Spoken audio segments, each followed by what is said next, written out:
अगर गवर्नमेंट एक दिन आपको बोले कि सभी फोन्स अब एक प्री इंस्टॉल्ड ऐप के साथ आएंगे, ये ऐप फ्रॉड नंबर्स को आइडेंटिफाई करेगा, एक यूजर के नाम पे कितने नंबर्स रजिस्टर्ड है ये ट्रैक करेगा और आपके फोन का इंटरनेशनल मोबाइल इक्विपमेंट आइडेंटिटी यानी IMEI नंबर भी ट्रैक कर पाएगा, क्या आप कंफर्टेबल होंगे आपके फोन में ऐसा ऐप इंस्टॉल करने में जो आपके बारे में ये सब इंफॉर्मेशन जानता है?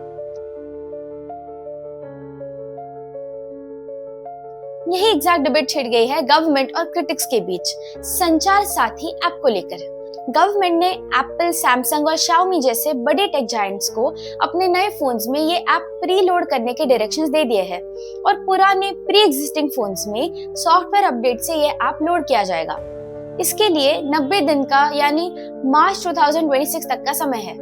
इस मूव के पीछे सरकार ने बताया हुआ लॉजिक ये है कि इस ऐप से साइबर क्राइम कंट्रोल होगा और चोरी हुए फोन्स को हम एफिशिएंटली ट्रैक कर पाएंगे, जिससे इन फोन्स का मिसयूज नहीं होगा।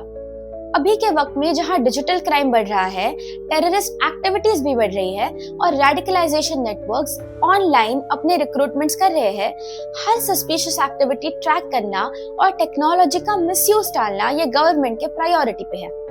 अपने इस मूव के सपोर्ट में सरकार ने कुछ आंकड़े भी बताए हैं। अब तक 50 लाख से ज्यादा बार ये ऐप डाउनलोड हो चुका है और इसके प्रयोग से 37 लाख से ज्यादा स्टोलन फोन्स को ब्लॉक कर दिया गया है और 23 लाख फोन सक्सेसफुली वापस खोज लिए गए हैं। सो फार सो गुड। पर इस मुद्दे की एक और भी साइड है। गवर्नमेंट के ओरिजिनल सर्कुलर के अनुसार ये ऐप मोबाइल में पहले से शामिल होगा, इसे डिलीट नहीं किया जा सकता और इसके कोई भी एक्सेस को, मतलब आपके कॉन्टैक्ट्स, कॉल रिकॉर्ड्स, लोकेशंस इत्यादि को रिस्ट्रिक्ट या ब्लॉक नहीं किया जा सकता। ये फीचर काफी कंट्रोवर्शियल बन चुका है। इसके क्रिटिक्स कह रहे हैं कि ऐप के थ्रू गवर्नमेंट आपके डेटा पर पूरी तरह से नजर रख सकती है। टेक कंपनीज भी गवर्नमेंट के इस मूव के साथ अग्री करती नजर नहीं आ रही। उनका अपना एक अलग पर्सपेक्टिव है। ऐसा कहा जा रहा है कि एप्पल ने ऑलरेडी संचार साथी अपने फोन्स में प्री लोड करने को इनकार कर दिया है। उनका कहना है कि कंपनी ग्लोबली कहीं भी ऐसे मैंडेट्स फॉलो नहीं करती, क्योंकि यूजर की इतनी प्राइवेट इंफॉर्मेशन एक डबल एज स्वॉर्ड की तरह काम कर सकती है। ये बात सच तो है, लेकिन एप्पल और एंड्रॉइड फोन्स में भी ऐसे कुछ ऐप्स प्री इंस्टॉल्ड होते हैं। उन्हें पूरी तरह से अनइंस्टॉल करना कठिन होता है, क्योंकि वो सिस्टम ऐप्स की तरह काम करते हैं। टेक कंपनीज के साथ ही इस मुद्दे पे ऑपोजिशन भी बात कर रहा है।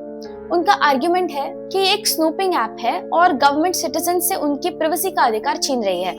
ऑपोजिशन ने इसे पेगासस स्पाईवेयर के साथ भी कंपेयर किया है, जो डिस्क्रीटली एक स्मार्टफोन में जाकर यूजर के calls, messages, photos, location, microphone, camera सब ट्रैक कर सकता है। दूसरी तरफ ये डिबेट शुरू होने के बाद कम्युनिकेशंस मिनिस्टर ज्योतिरादित्य सिंधिया ने मीडिया के सामने आकर एक क्लियर क्लैरिफिकेशन दिया है। वो कह रहे हैं कि संचार साथी एक्चुअली ऑप्शनल है, आप चाहे तो इसे डिलीट भी कर सकते हैं और इस ऐप से स्नूपिंग या कॉल मॉनिटरिंग पॉसिबल नहीं है। पार्लियामेंट के विंटर सेशन के बैकड्रॉप पे गवर्नमेंट, टेक कंपनीज और ऑपोजिशन के बीच जंग छिड़ गई है। इस मुद्दे पे आपकी क्या राय है? क्या आप अपने फोन की सिक्योरिटी के लिए संचार साथी इंस्टॉल करेंगे या प्राइवेसी को इंपॉर्टेंस देकर ऐसे ऐप्स से दूर रहेंगे? हमें कमेंट्स में बताइए। For more such news and analysis, follow our channel Prama times.